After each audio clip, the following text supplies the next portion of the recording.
typical buyer's day look like from your side of the street? The people in their office environment are getting 400 emails a day. That statistically is what they're getting, right? 50% of the respondents on that survey say they get too much email, far too much email, okay? And so if you're getting 400 a day, how many can you pay attention to? What are the chances that out of those 400, one, that mine even hits their desk, that the spam filters don't cut it out? Number two, if it does get there, will it even get opened? And number three, if it gets opened, how many nanoseconds before it's deleted? I have to figure out how to break through. How do I stand out, right? How do I get a few seconds of attention and maybe convert that into a few minutes of conversation? Because that's my sale. My sale is not selling $100,000 worth of promo. My sale is, how can I get a few minutes of conversation? Years ago, many years ago, decades really, I read some research from McGraw-Hill that had studied the coffee break in corporate America, right? And they said that the average coffee break is about 12 minutes. That break is valuable. It helps reset their stage, their thinking, gives them a moment of relaxation, pulls them away from their screen for a minute, right? And that 12-minute period of time can be quite productive.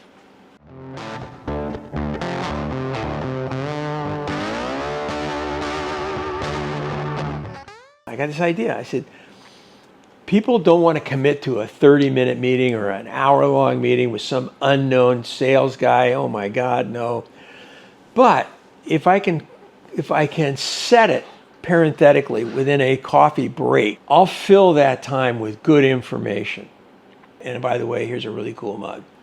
And then the mug I would do is always a spec sample mug, right? Meaning it had their logo. Had their logo on it, absolutely, right? And I wanted to do something nice. Or it had something to do with their business.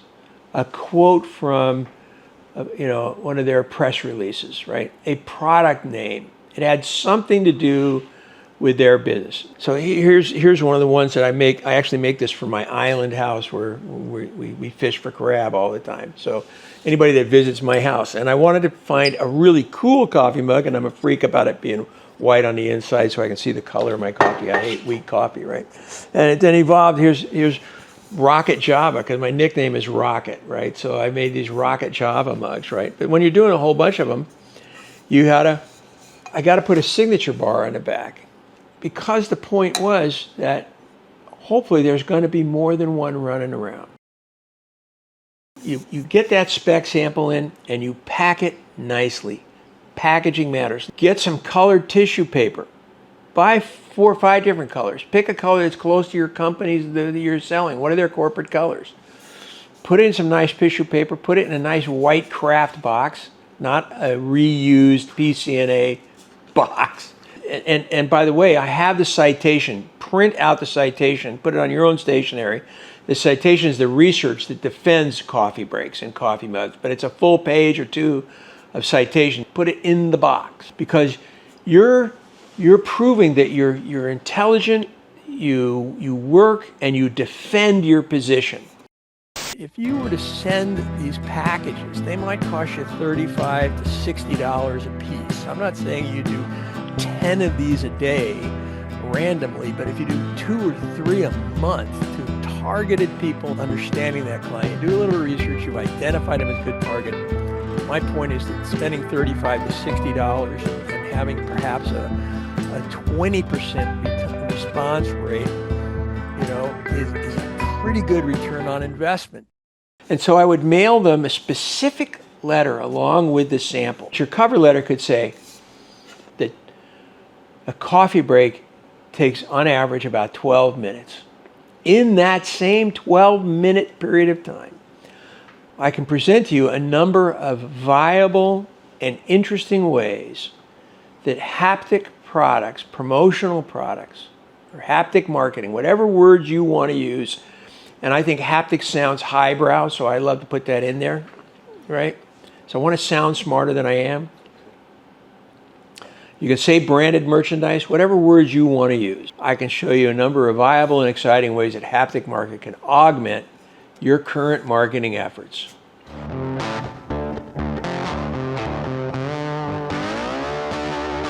It doesn't have to be a coffee mug. I think that I could fairly easily rewrite this, find citations to support this, and it could be a handful of really beautiful, colorful, quality writing instruments. I have done any number of things in the same sort of fashion, sometimes with the same client, maybe months later. I had white, plain, but really good heavy-duty quality t-shirts printed up with a Morse code message in red and black on the front, right? Printed out in Morse code, right? And then, this was pre-internet era, right? I would enclose a postcard that I found that had the Morse code alphabet, but they had to decode the shirt. Okay, and you know what the shirt said? I need a promotion. Okay, so there's the double entendre of wearing the shirt around that says, I need a promotion. Give me some more money. I want a bigger job, boss. I need a promotion, right? Or I need to find somebody to sell me promotional products. I need a promotion.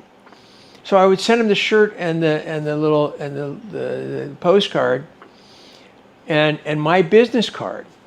And I would generally leave it at that, right? And then I would follow up with an email and a request to see them.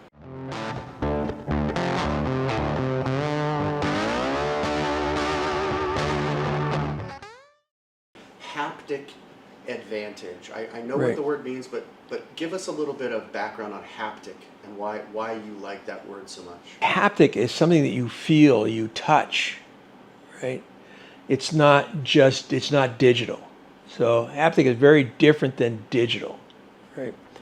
And so I believe that we are in the promotional products business is a haptic product. It's a haptic business. We're not really selling videos. We're not selling software. We're selling physical, dimensional advertising. It has physicality to it. It's haptic. So physical things create this sense of reciprocity. And what do I mean by that, right? And it's infinitely small. But if I give you this very cool mug, Jay, right, and it has Brand and Merch Network on it, Yes. right, there's some modest, tiny obligation to respond.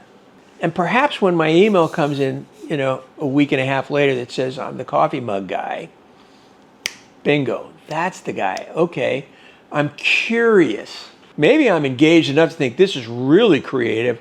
Okay, 12 minutes, you got it.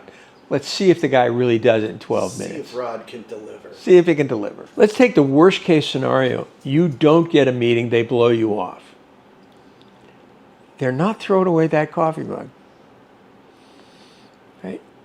Worst case scenario, some senior manager is giving it to an administrative aide, or somebody else sees it on their desk and says, oh, I want one of those. Where'd you get that? Mm-hmm. Right? Or they use it for a few weeks and it's in the kitchen and somebody else is going, I need some of those. Where did you get that? Yeah. This is cool. So it has longevity. It's delivering your message.